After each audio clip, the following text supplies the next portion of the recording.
Didn't realize you joined. Yeah, hi. Long time. Nice to see you.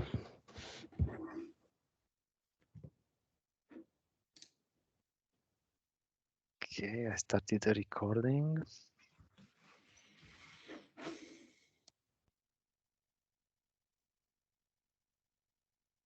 I'm trying to stop this transcript. Okay, good.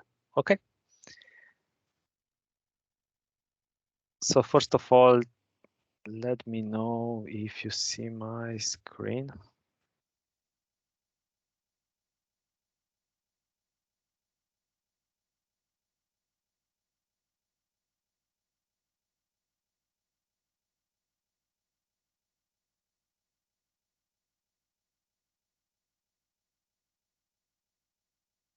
It's first time when I'm presenting in Teams, so let's see if this will work.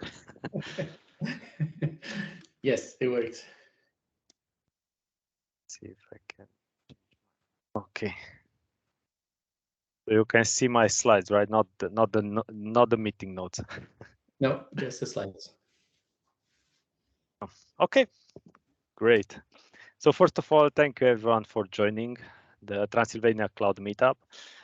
Today we'll cover the AWS DevAx program, and we choose a use case on what we did at Micro Focus. But before we go there, few words regarding Transylvania Cloud. So what it is. So Transylvania Cloud, it's a meetup.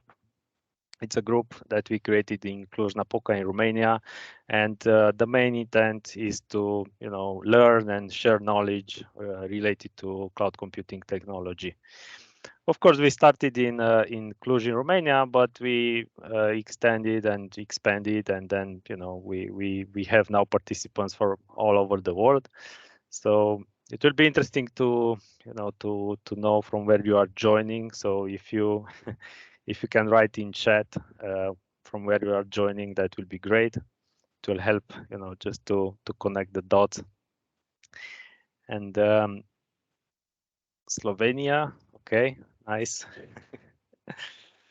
And what we usually do at Transylvania Cloud, we cover different cloud providers. So of course, today presentation is about AWS, but we are not linked to the AWS in the sense that we had presentation on Azure, OpenStack, GCP, and others as well. So we are trying to be agnostic, but in general, not sure why in our community, majority of our presentations are AWS related because we see a lot of AWS usage. Maybe it's in Romania or maybe it's in the companies that we are interacting with. And so far we had more than 20 events, more than 30 speakers, and around 1,100 members on meetup.com.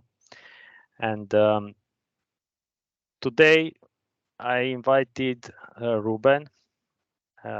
Ruben is a senior solution architect at AWS, and we want to talk about a program that we recently did together, AWS and Micro Focus. And we did this project as part of AWS DevAx program, and we want basically to share today what is AWS DevAx, what we did together, and just share the knowledge and discuss. And that's mainly because we had discussions even in Romania with AWS architects in Romania, for example, about AWS DevAx, and we found out that it's not very well known program in AWS, and it's not very well known program in Romania, and also in different AWS communities. So Ruben was very open to join our meetup and talk about DevAx, present it a bit, and then I will share what we did at Micro Focus together with Ruben as part of DevAx. So Ruben, thank you first of all for joining, and I will stop sharing my screen. Let's see.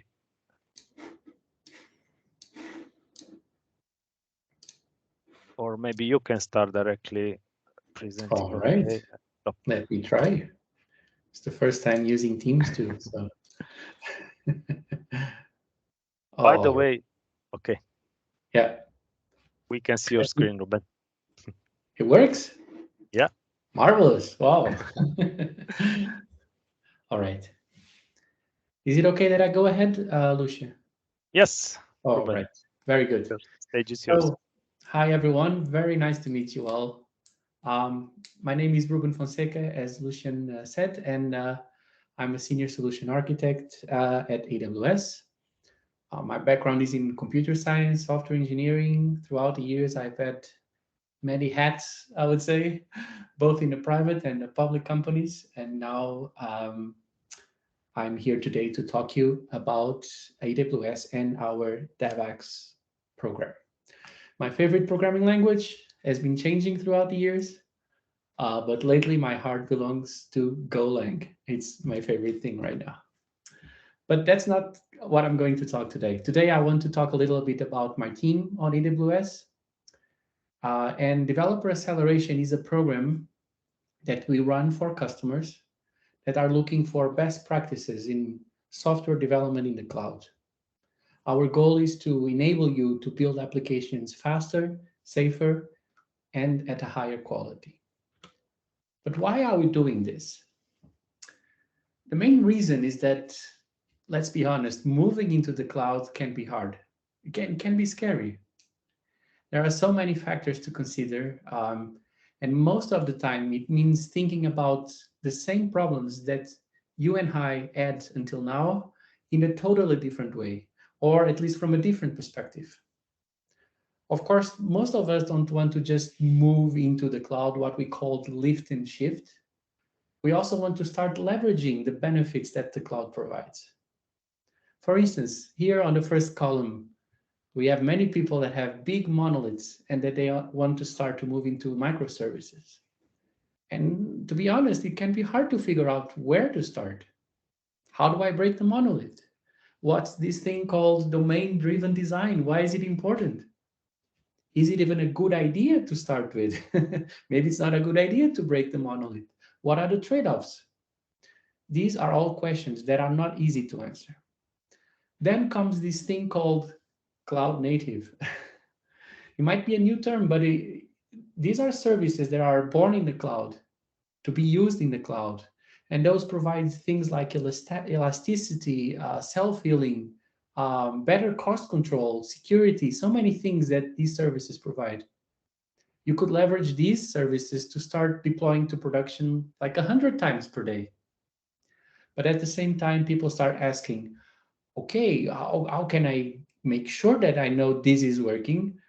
I mean, it's not running locally anymore. It's not running on my servers. It's not running on my laptop. I don't understand what's happening. It's all magic. How do I make sure that customers are experiencing the application the way I want them to experience? That comes observability, of course. And then, lastly, there's this thing that was invented decades ago, but now it's becoming super mainstream on the cloud, event-based architectures. We have queues, we have brokers, we have dead letter queues, we have serverless. It's a kind of recent new world. We know servers are still out there, we know they exist, but all of a sudden we stop thinking about it. We stop thinking about them anymore. And last, what about my favorite programming language? How is the experience? How is the tooling? How it is to work in the cloud with my favorite programming language? Now, the most important thing of probably this whole presentation is this part. To take advantage of the cloud and to take advantage of these things mentioned here, you need to change the way your organization works. When people think about different team topologies, they think it as a consequence of moving into the cloud or adopting one of these new patterns. However, our experience tells us that it's often a prerequisite in order to leverage these new capabilities. For instance, by changing the way your team works to optimize for continuous delivery, just one aspect, you see deployment frequency going from weekly or monthly to daily or hourly. A change that could take up 6 months to be live now takes a day. And at the same time, these changes fail much less often than before. This is backed by a lot of recent studies. And many studies also show that these changes, these organizational changes, rather than just technology changes, they have the biggest impact on business. People are 3 times more effective. They can restore service after an incident much faster. They remediate security vulnerabilities much faster. And this has a big impact on employee happiness and retention. We at AWS want to help you to leverage these organizational changes with some modern technology changes in order to impact your business. This was a study that was released last week by AWS, and it shows the impact of adding just 4 aspects: containers, serverless, managed data, managed analytics, across different business aspects. And the study shows that not only are you saving costs and having workloads running in a more resilient way, but you can move much faster and keep people productive. And of course, when you do this, you help your business achieve existing or new business goals. So where can AWS DevAx help? So DevAx stands for Developer Acceleration. And we are a team of solution architects with software development backgrounds. We have experience in managing, designing, developing, deploying cloud-native applications on AWS. And we help accelerate your path to production by removing any obstacles you might find when using AWS services. These might include team topologies, as we talked before. It might include code samples, reference architectures, even knowledge sharing based on proved design and practices from our experience working with other AWS customers. Typically, we work together for 6 to 8 weeks. We embed ourselves into your developer teams for this time frame, and we work on a specific project towards your outcomes, whatever that's improving the performance of your application, or delivering a new feature to delight customers, or even building out documentation and standards across your organization. It can even be improving the experience of your developers.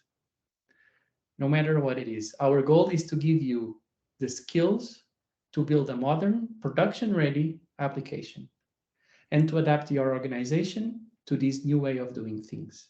We feel like that's a huge benefit of doing so. And if you like to learn more about it, or if you can think already of something that we can help out, please reach out to us here at this email, awsdevaxemea@amazon.com. So that's all I had today. I don't know, Lucian, if there are any questions from the audience or anything that I can help with. I will move back to this slide where the email is.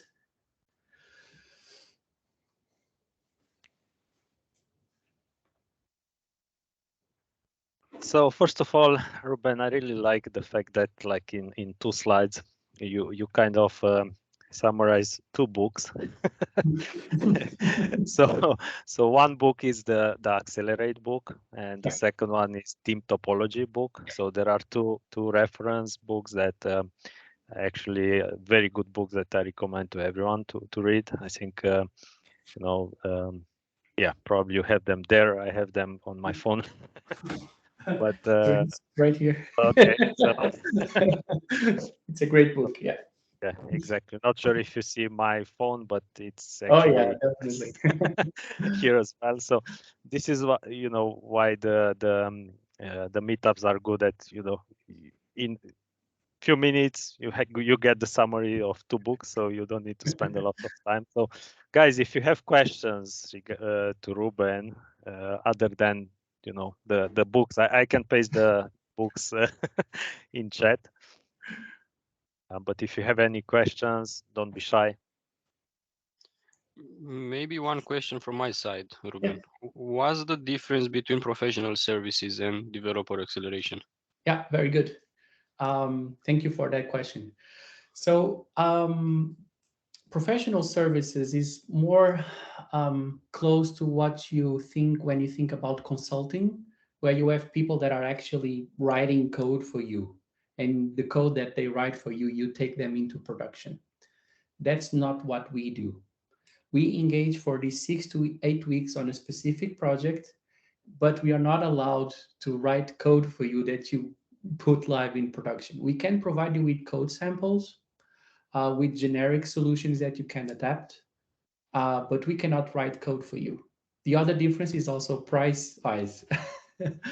I don't know what the price of ProServe is nowadays.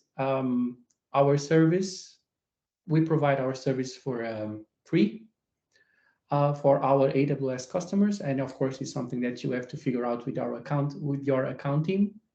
But it's something that that's a big difference there, of course. So we work on the smaller, focused projects, and it's more of enabling you, unblocking you, providing with some samples, guide you, than to properly write the code that you take into production.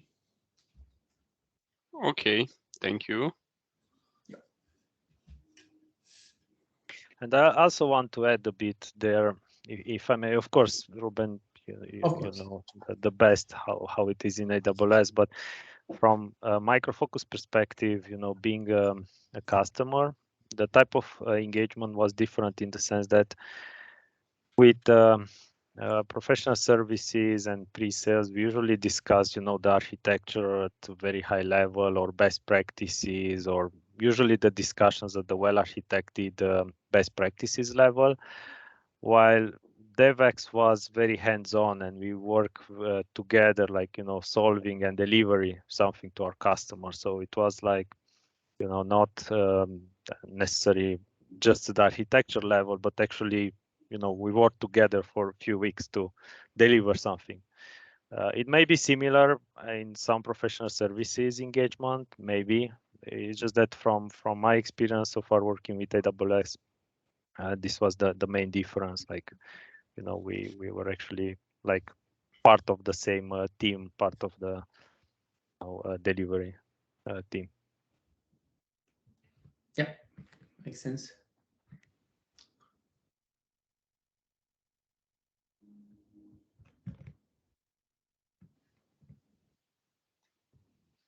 So Ruben, just to make sure we got that right. So if someone from a customer that is, you know, customer in Romania or in other place in the world, India or Slovenia, so if they want to apply for the DevAx program, basically they need to talk with their account manager, and then the account manager will help getting in touch and arrange everything. This is the process that usually do.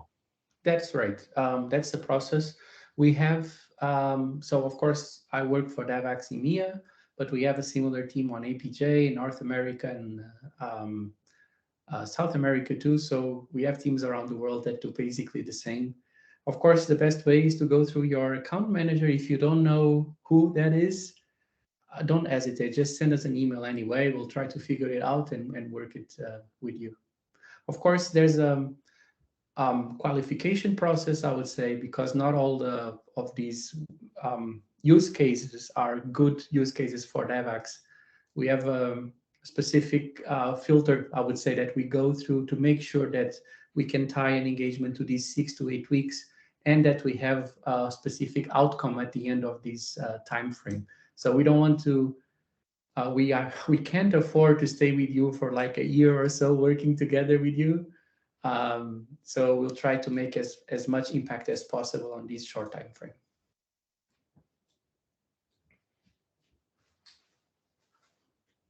All right.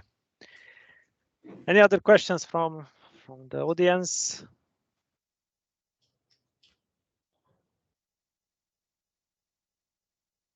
Okay, if you know, remember questions and you want to address questions, there is also this email address that Ruben, you have on the slide. Maybe to be easier to share it in chat. And going forward, I will cover what we did at Micro Focus together with Ruben and DevAx team. And feel free to stop, ask questions, live. Lucian, yeah, one Yes, question. Sabrina, So go this ahead. DevAx, so it's mainly will be concentrating on the developer aspect, or it also will touch base the DevOps aspects as well, like the best practices to be followed for CI/CD and all those things. Yes, we have engagements with other customers that are focused on CI/CD, definitely. A typical scenario that we like to have is teams that struggle to deliver software hundreds of times per day, if possible. They struggle because there's a very manual process. There's a lot of approvals in the middle.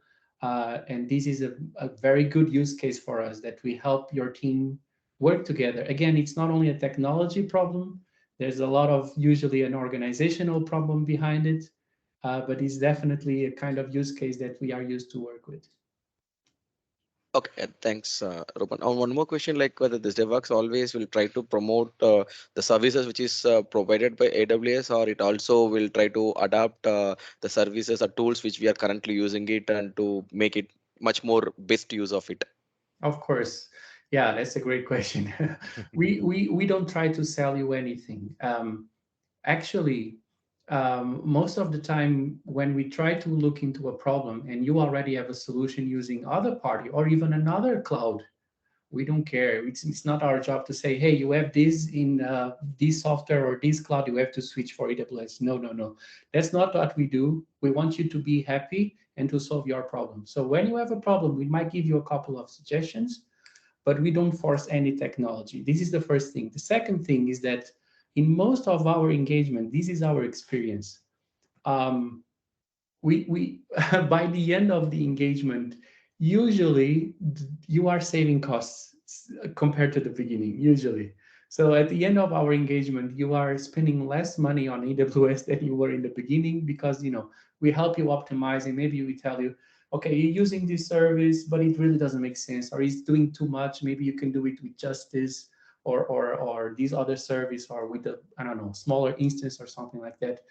Our objective is to make you happy developing applications in the cloud, because that's what drives business forward. That's what moves people faster, and this is what makes happy companies, happy employees, happy everyone. Yeah, that's great, Ruben. Thank you. Yeah.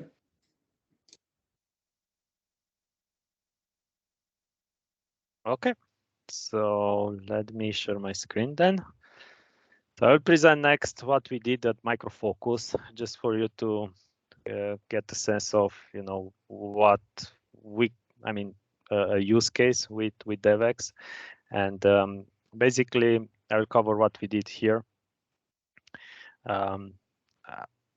The overview, I think Ruben already covered, so I will not insist. I will just provide, maybe some things that were not mentioned.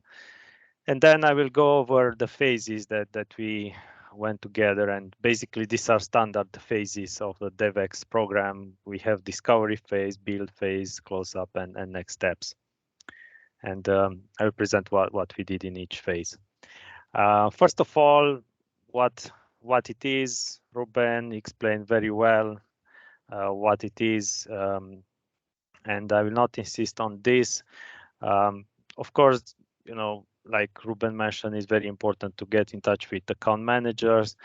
Now, when we started at Micro Focus, we were not aware about the DevAx program, so we didn't go to the account manager. It was actually the other way around. It was the account managers who contacted us. And then we started to find more about the program and, discuss with Ruben and with the team. So it was a bit of a different direction, but in the end, we managed to get together and start the program. As I mentioned, there are these four standard phases. One is a discovery phase, and in the discovery phase. I will cover each phase one by one, but there is the discovery phase, build phase, close up, and follow up. And for us at Micro Focus, first thing that happened before even starting the discovery phase was actually to select the proper project inside the Micro Focus that will be a good fit for the DevAx. And proper project means and use case so that it will be good fit in sense of time. So as you saw, the usually engagement is like 8 weeks, 8 to 10 weeks. So we wanted to have something that can fit in this time frame, but also to have good enough result at the end of the engagement. And of course, we had similar concerns like Santana asked regarding, okay, if we do this AWS DevAx program, does it mean that we are moving 100% on AWS, considering we have cloud native solutions like products and workloads based on Kubernetes, based on things that are more cloud native and not necessarily linked to a specific AWS service. So we had these concerns at the beginning, of course. I think it's normal. And in the end, we actually selected a project that that is more related to AWS than cloud native. But as Ruben mentioned, it wasn't let's say a challenge. We didn't change major things, or in the areas where we were cloud native, we tried to continue being cloud native. Now, going in more detail, so what is discovery phase? So what we did as part of the discovery phase, first of all, we decided who will be the team. So we had 3 AWS experts, Ruben, Paul, and Fernanda. We had 4 participants from Micro Focus. We didn't necessarily had the engineers in the team. I mean, the engineers from Micro Focus. We mainly had architects and R&D managers as part of our regular meetings. The reason why we did this was mainly because it was first time when we did this at Micro Focus, and we wanted to we didn't know what DevAx is, so we wanted to see how it goes and to cover high-level aspects, mainly in the regular meetings. But in general, we were around 7, 8, sometimes 10 participants in the weekly meetings. We decided on a plan, and of course, we follow kind of an agile approach with sprints, and of course, we counted also holidays in Romania. That actually, and not just in Romania, also in other places, but because we started kind of in November last year, as you imagine, the holidays kind of mess our plan, and we needed to make the engagement longer, but that was not the problem. So even if we started with 8 weeks in mind, and we saw along the way that maybe we need 10 weeks, Ruben and the team was very flexible, and we could extend that. And of course, to consider also the vacations in different areas like in Romania and India. The team that we had was mainly located in India, and we had some participants in the EMEA region as well, but the team is mainly located in Bangalore. How we communicated with AWS team. So that was first one of the challenges that we had at the beginning, in the sense that we are in Micro Focus, we are mainly using Teams, as you probably see now. And there were some challenges on using Teams with external participants. So that in the sense that we couldn't create common channels, common teams in Microsoft Teams. So we decided to go and use Basecamp. Not sure if you are familiar with basecamp.com, but to be honest, was a good choice, and we saw this is a very good choice. It's a collaboration platform that enable us to have, messages, to have a to-do list, to share documents, to have a scheduler, and then a few other capabilities. For us, the documentation sharing and the message board was very useful. So we decided to use Basecamp for our engagement. We also had regular meetings, like once per week, and ad hoc meetings. In case, for example, we had an issue, we just went into a meeting. And also something very nice that I saw it in general at AWS when having meetings with AWS team. I'm not sure if it's the same in your companies, but I think 99.9999119 of the meetings were with camera on, as you can see, Ruben, now.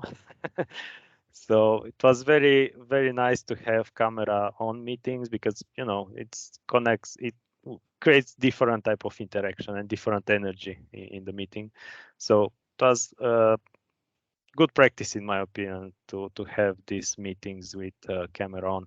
Of course, we need to change the layout sometimes, not join the meetings from different places in our houses, but yeah, I think that adds up the professionalism of the meetings and the program.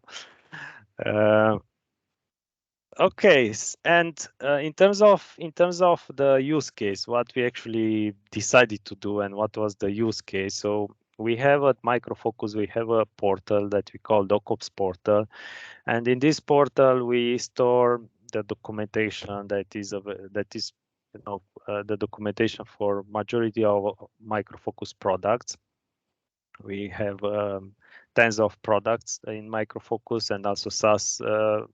Both SaaS and on-prem, so we have all kinds of products that we deliver to our enterprise customers, and all this documentation is stored in the DocOps portal. And in the DocOps portal, what you see here is kind of the user interface of the DocOps portal. It has, of course, a search that enables users to find information. It has also other sections like some point COVID-19 advice, but also support metrics information and community engagement. Also, this portal had actually two main components. It was a component that you search for documents, like a usual end user, a customer would do. So just search for documents. But also we have capabilities of logging into this portal and start authoring doc pages. And this is mainly a use case for what we call authors in Micro Focus. The authors are the ones that are writing the documentation. So originally the portal, how it was when we started, it contains both the authoring capabilities and the end user capabilities. I mean, both the search and also the authoring, everything in one portal, everything stored in AWS. And we decided to go with this one mainly because we started to see some complaints from customers that are accessing the portal from different geographies. For example, the users from Asia Pacific region started to have issues, like some pages were not loading for 5 seconds or so, and that was an indicator that we need to do something. We also decided to start with this DocOps portal because it was already hosted on AWS for some time, and we said, okay, let's start with this one. We have some experience. It's not a very big project because there were some candidates at some point to take a big project that we wanted, for example, to move to SaaS.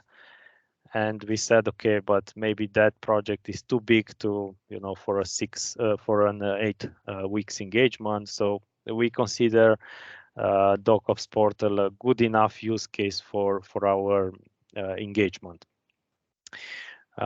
And after we decided, and this was mainly inside the Micro Focus, as I mentioned, the first phase was the discovery, and we are still in the discovery phase.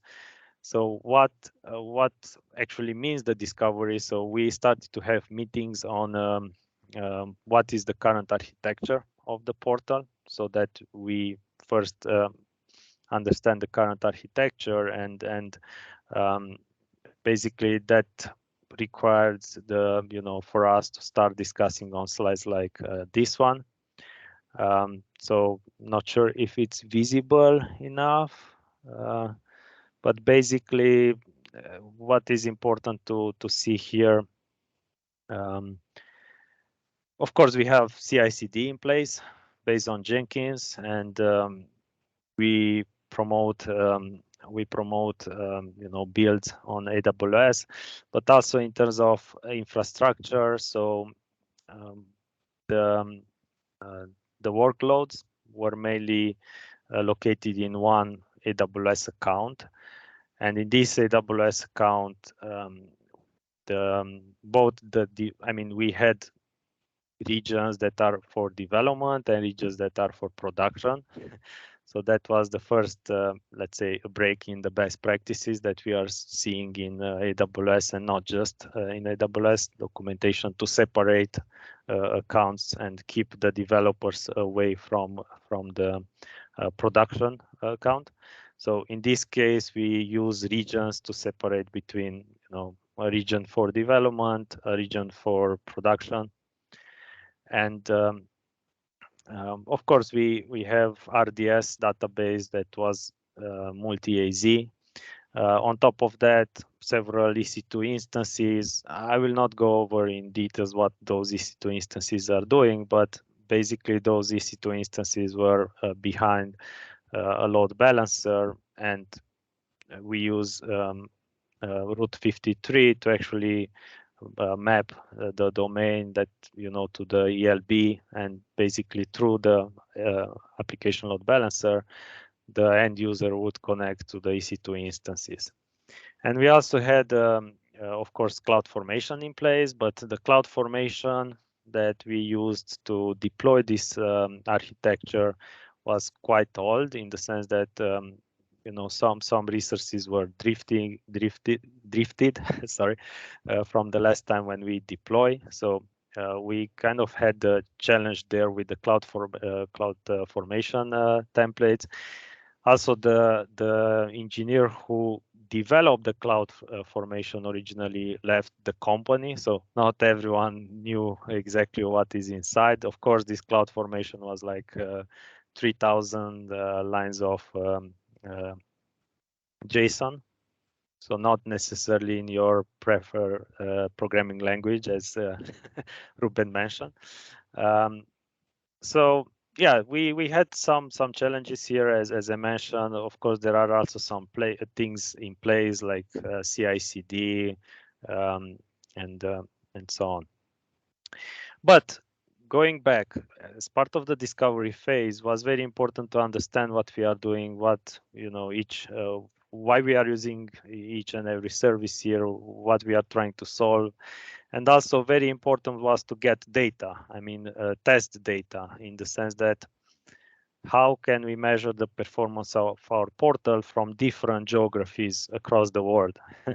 And that was our second challenge after we selected, how do we actually get test data?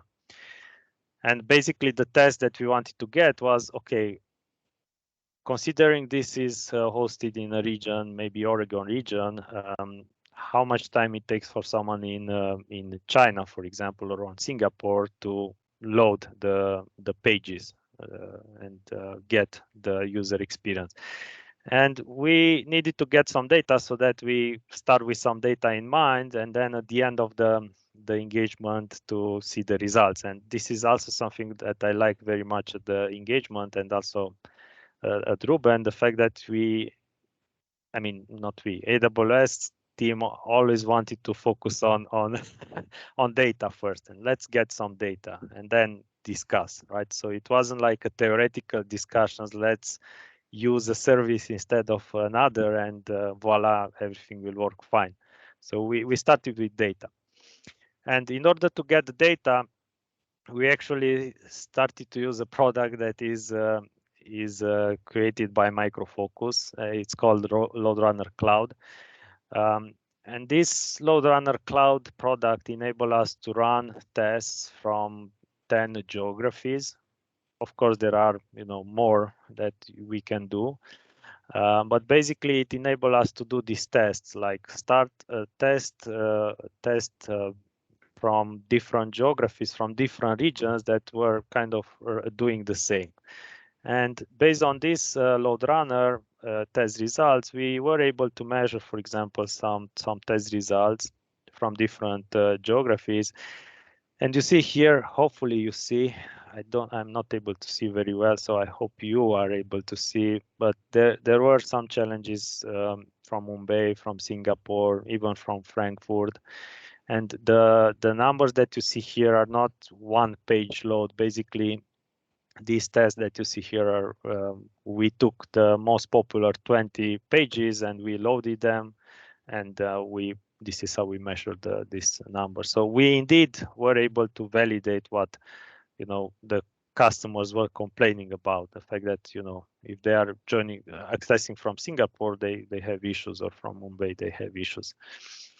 And it was a good exercise also for us in Micro Focus, because we started to use our own product, LoadRunner, to do this test. Of course, there are other products. You can find also open source products to do something like this. But since for us at Micro Focus, it was also good to use our own product and to automate these tests to run nightly and so on. Now, for you, for example, if someone wants to try LoadRunner, honestly, I'm not sure if there are trial licenses or something like that. That's something we can check. But for us, it was very, very easy. And also, what we did as part of discovery phase was to analyze a bit the database load, and this was mainly to see, okay, in terms of costs, so where we stand and what can we do. And the reason why we did this is because we had some reserve instances in place, and we wanted to decide, okay, should we buy a new reserve instance, or maybe change the family of our RDS instances. So we also did, as part of the discovery phase, an analysis on this part. Not a lot, but we spent a few minutes, maybe 1 hour, to go over the metrics. Now, as a result of our discovery phase, basically Ruben and the team created a report. It's called AWS DevAx Discovery Report. And in this report, basically, it was a suggested architecture and how we can move from the existing architecture to a next architecture, considering the use cases that we wanted to solve. And basically, based on this architecture, and this was just to summarize and highlight a few things, we decided to use, of course, CloudFront here, connected to S3. We had also a lot of discussions about, moving from EC2 to containers, keeping some database if needed, but also to adopt other services that I will talk about those. Now, going back to what you asked, I think, Santana, regarding services and service usage. For us at Micro Focus, for example, we started the journey to adopt cloud native technologies, and many products here are based on are running on Kubernetes and are deployable on Kubernetes. So even if the original proposal was to use, for example, ECS and so on, the team was very open, and we discussed a lot about, okay, maybe ECS is not our best option because majority of our products are running on EKS already, and we have knowledge in our company on about EKS. So maybe ECS and the original proposal is not the best option for us. But all in all, it's a very simple architecture, as you can see. Not a lot of very fancy services, let's say, because also the the use case was not that fancy either. But it contains several important things here, like the usage of CloudFront for distributing load, moving more towards a serverless type of architecture, like instead of using EC2 instances, start serving files from S3 that is serverless, move containers and start using, for example, maybe Fargate to start containers serverless, and basically to start moving from our classic EC2 with ELB classic architecture, I would call it, to start using more serverless type of services from AWS. And by the way, I want to mention this because sometimes when people heard about serverless, they are thinking about Lambda functions. But serverless contains more than Lambda service, right? S3 is also serverless. There are other services in AWS that are serverless. So not just Lambda is serverless, right? So I hope I hope everyone is aligned with this. So we had this report in mind, and based on the report, after we had the review, what we did, we selected the use cases and what we want to do next, because 8 weeks, of course, is not a lot of time, so we needed to prioritize. And what was important and what helped us here to prioritize was actually to focus on the use case and the impact on the end user. For example, for us, as I mentioned, the issue was the end user performance. Of course, there were also other things to improve in our architecture, like maybe security, maybe even better CI/CD. Observability was also a topic that we raised at the beginning, but we realized that maybe we can't do everything in 8 weeks. So let's prioritize, and we ended up with a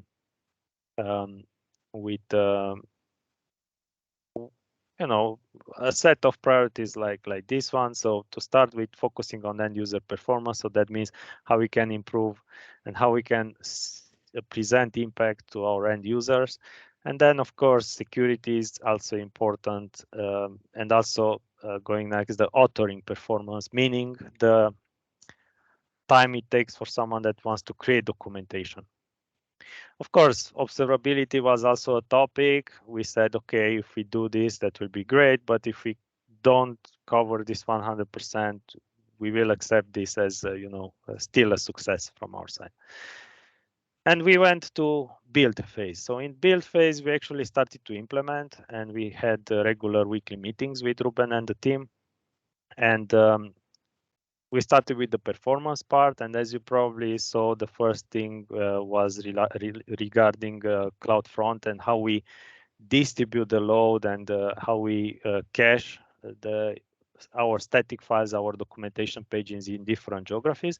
And because AWS has already a service for this, we decided to go with CloudFront. And before I go and explain what we did, I just want, for the ones that are not very familiar with CloudFront, just in a few seconds, I want to introduce some concepts. So in AWS, there are what is called edge locations. So these edge locations are like 300 locations in the world where we can cache content, and AWS can cache content actually and serve it from there. That is mainly for use cases where they need low latency. When users, they need low latency, like our users, for example, they wanted to access the pages very fast. So the edge location was a perfect match for them. But what I wanted to underline here, there are in AWS, in addition to the edge location, there are also regional edge caches that are larger kind of edge locations with extra capabilities. So there are 300 edge locations and 13 regional edge caches. There is here a flag because we have in Romania also an edge location in Bucharest. So I put it here because it's a thing we should be proud. In Romania, we don't have more than an edge location, AWS edge locations. Hopefully, we'll have more in the future, but this one is located in Bucharest. So keep in mind that there are edge locations and regional edge caches when we are talking about CloudFront. And to be a bit more specific what CloudFront can do, and in terms of concepts, so CloudFront basically it's a service, of course, AWS service, and it has what it called download distributions. Of course, there can be two types of distribution. One is for streaming, another one is for download and serving static content. For us, our use case was mainly for static content, so download distribution was the only option. And inside the CloudFront, you define a download distribution, and then each distribution has what it's called behaviors. So this behavior is actually describing the path a certain request will go or should go. Usually the static content, like for example, I want one page, goes to an S3 bucket, and more dynamic type of requests, like for example, user login, this type of requests usually go to load balancer so that it can be handled by an EC2 or something else. And these two are called origins in CloudFront, like S3 bucket and ELB. These are called origins. So in general, when you are working with CloudFront, you are working with distributions, behaviors, and origins. Of course, there are other concepts like CloudFront functions and Lambda at edge. Those are more advanced type of concepts, but the main difference here in terms of CloudFront functions, basically these are, this is code that is being executed on the edge locations, while Lambda at edge executes on regional edge caches. And of course, there are other differences. I tried to put this table. I found it very useful from a blog regarding limits in terms of what are the limits and what are the difference between the two. I will not insist on this because it will take maybe another meetup just to explain the differences. But I wanted to put them here because we use them, and you will see some scripts with CloudFront functions and Lambda at edge. Now, what we did with CloudFront, what we actually did. So originally our static files were in RDS and in EFS. So we move our static content to S3, and we created a CloudFront distribution that is pointing to an S3 bucket. And basically we said, okay, everything that an end user needs to access, like for example, a document or something, they will access through a CloudFront distribution that is connected to the S3 bucket. And then we split the authoring part into kind of call it a different, a second application that basically translated to us to a second CloudFront distribution. And basically the authors, meaning the ones that want to author pages, they when they access the page, they actually went and connected to another CloudFront distribution. We had also a lot of discussions in terms of how do we secure and why we should use, for example, CloudFront here for the author instead of enabling users to go directly to ELB, for example, and do authoring directly connected to ELB. So we decided to have the same pattern because the same pattern between end user application and the authoring application, because we wanted to secure just one place, the CloudFront.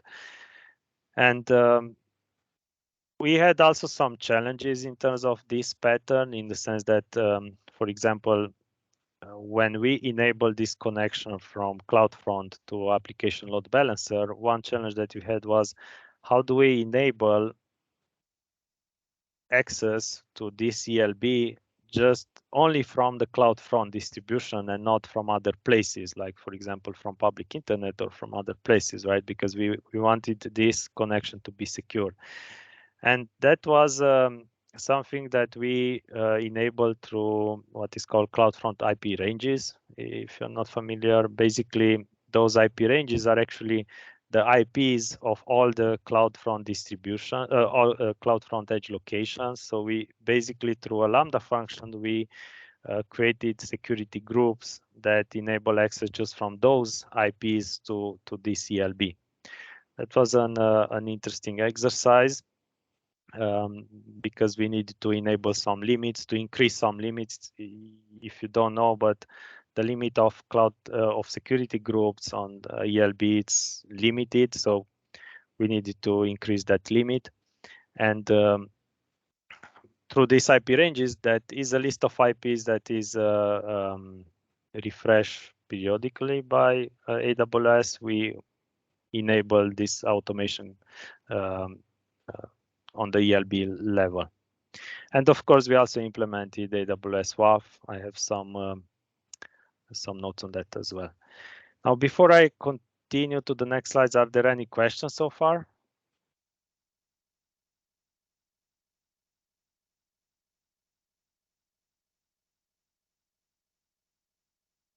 Okay, guess not.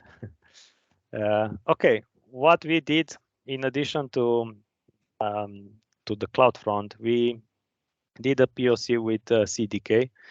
I think someone mentioned about CDK. Yeah, Roger mentioned about CDK. So yes, we actually used the CDK v2, and CDK v2 was launched recently at reInvent. And the reason why we wanted to use CDK was mainly because CDK enabled us, instead of writing JSON code for our infrastructure as code, to actually write, in our language. Like, for example, we decided to go with TypeScript. And this enabled us to reduce the number of lines of code from more than 3,000 to somewhere around 580. And basically, we were able to write, the same capability, the same infrastructure. We did it in less than around 85% code lines of code reduction. So it was a good exercise for us to start experimenting with CDK as well. Of course, you may ask why not Terraform, why CDK, and so on. We decided to use CDK mainly because we wanted to. First of all, we didn't have Terraform in place, and we wanted to use, CDK because we saw great examples and results for other teams that are using mainly AWS as a platform and vendor. We also use Progen. Progen is a project that enables us to create templates for our project, like a CDK project. It's a very nice open source project that enable us to manage dependencies between different TypeScript and different configurations of our IntelliJ projects much easier. And because we focused a lot on end user, and then some parts of the engagement or the backlog, we saw that we cannot cover 100%. We started to look at the security, and as part of the security, basically we took the architecture, and together with Ruben, we identified the best practices and the details for every service that we are using, and what can we do more in terms of what can we use more to add more security, starting from CloudFront to ELB, to ECS, S3, and so on. And we did something similar for the observability part. in the sense that you know, observability was very important topic at the beginning. How we track, for example, and how we observe that the system is healthy without logging in or searching for logs. So how do we do this more at the alerts level, and what services and what type of dashboard we can implement, for example, to monitor this properly. Of course, we discuss about AWS services like CloudWatch, and we actually implemented some dashboards in CloudWatch, but also about services like Prometheus, for example, or manage Grafana that are more, let's say, open source observability services in AWS. Yeah, and as a result, basically, we went live 14th of February. We were able to see 3x performance improvements in the first page load. Of course, the big impact was here on the next page loads, mainly because of the caching through CloudFront. We calculated 5 to 8 month saving. We did a POC, as I mentioned, with CDK, and we also got some, or we are about to get some AWS credits, mainly because this is how our contract with AWS is done at Micro Focus. I don't know if other customers have this in the contract, but you know, this is one advantage. So it's not just doing this enablement and re-architecture work, but also we got back some costs from our AWS account. So it was very nice to see this option. And as next steps, you know, this is how the results and the numbers look like today. As you can see, there is some significant reduction, for example, from Mumbai, from 120 seconds to 45 and so on. So you see the same test executed before and after the work was done. And some lessons learned. So first of all, what is very important and what I consider was very important for us was to start the engagement and focus on customer needs. I mean, end user or end customer needs. This help us not just focus along this 8 to 10 weeks, but also it help us to, you know, promote this program more in our company, because we wanted to see, okay, we are not doing re-architecture, or we are not using more modern serverless services, but we are doing this with a purpose, and the purpose is to solve customer problems. Sometimes we forget this, but in our 10 weeks of program, I think this helped us a lot from different angles. So if you decide to choose at some point, AWS DevAx, it's very important to start with some customer need. Then, of course, we had some challenges in Micro Focus, like, for example, our DNS service was managed by an external team. Same for the certificate validation. In Micro Focus, we are a big company, so we have many teams. We have a networking team that is different than R&D team. So we needed to do a lot of back and forth. For example, when we created the CloudFront distribution, how do we map that CloudFront distribution to our microfocus.com DNS entry? So it took us, some time, and that definitely impacted our automation. So when we wanted to deploy the infrastructure, if at some point we need to stop and ask someone to do a manual mapping in the DNS to point to a new distribution that we are creating automatically, that's not automation anymore. So that was kind of something that at the beginning we didn't check, but we discovered very fast when we started to implement CDK. As I mentioned, CDK enable us to reduce a lot of lines of code, and also some challenge that we had in terms of WAF, V2, so a web application framework. So for the ones that are not very familiar, this is the firewall type of service. So some challenges that we had on our case was actually to find the details about why some requests are being rejected. For example, in WAF, there is a rule that is saying in case your server response contains a local host inside in the body, that will be rejected because it may be an attack. And for us, of course, we used out-of-the-box managed rules for WAF, but sometimes it was hard to find exactly what is causing the rejection. So of course, we learned this by looking in different places, documentation, and understanding all the firewall rules that are coming out of the box for the WAF.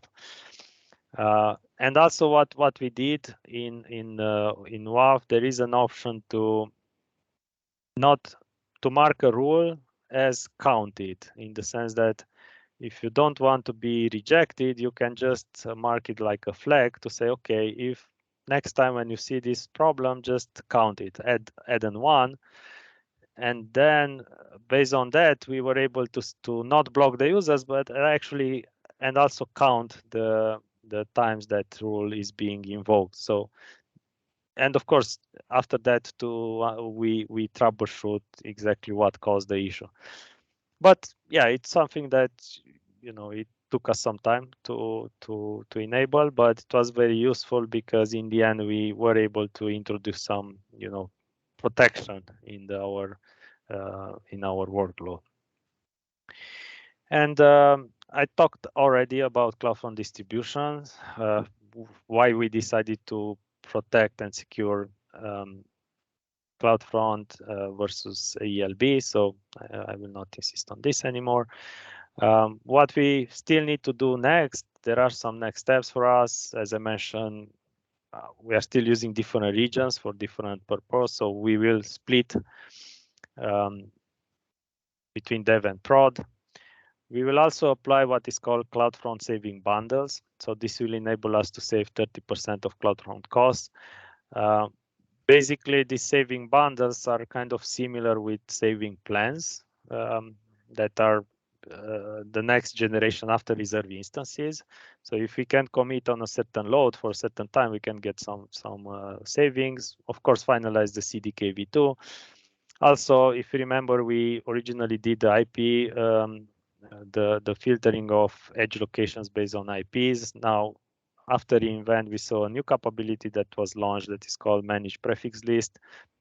That is actually meant to do exactly, something similar, but much easier to enable access from edge locations to ELB, and also to implement OpenTelemetry.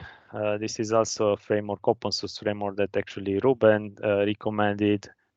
That was, to be honest, weird to me to hear someone from AWS recommended OpenTelemetry instead of X-Ray, for example, from AWS.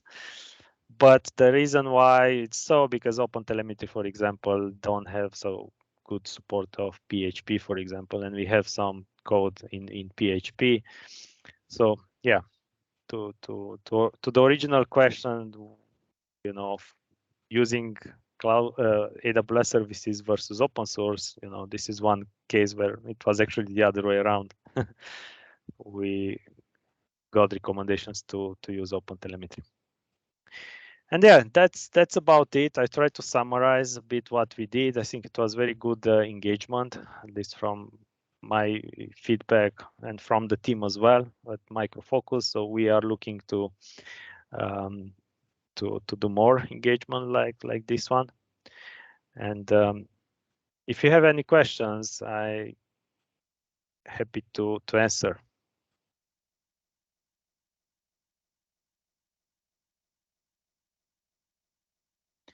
Maybe I lost you somewhere in the middle, or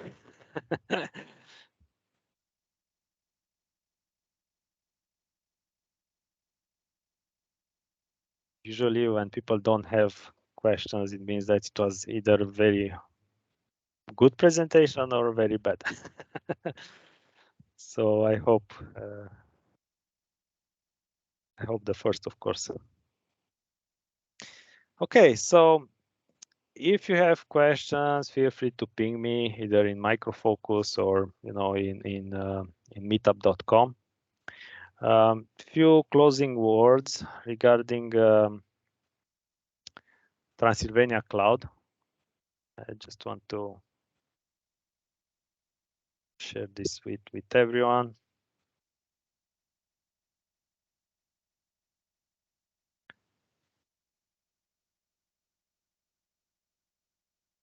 Okay, I think you can see my slide at the beginning. Yes, yes, we can. Okay.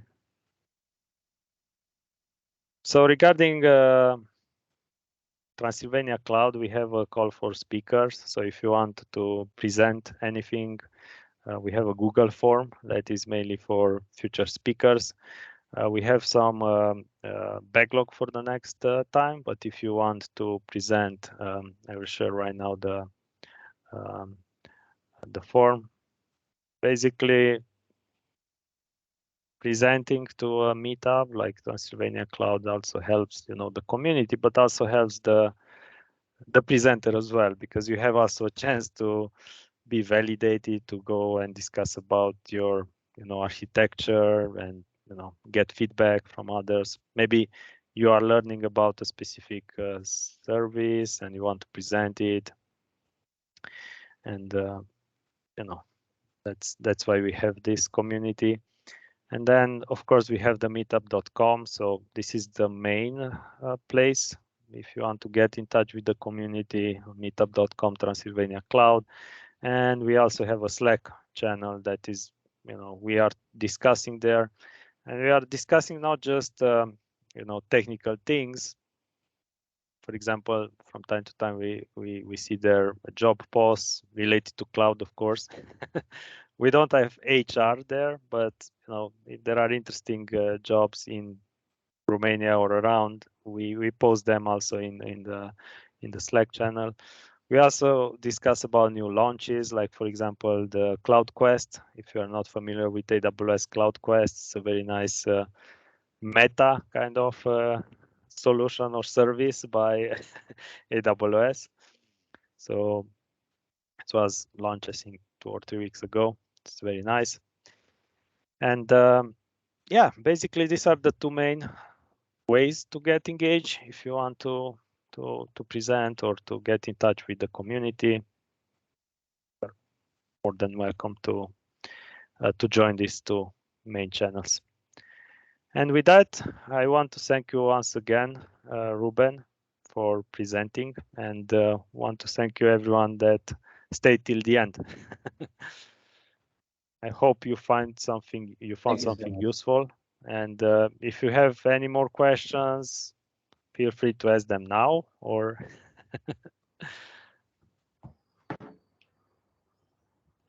or maybe next time. Yeah. Thank you very much, Ruben, and thank you everyone for joining this hour. Hope it was useful. Thank you, guys. You learned something new today. Have a great day. Thank you. Bye-bye. Bye-bye.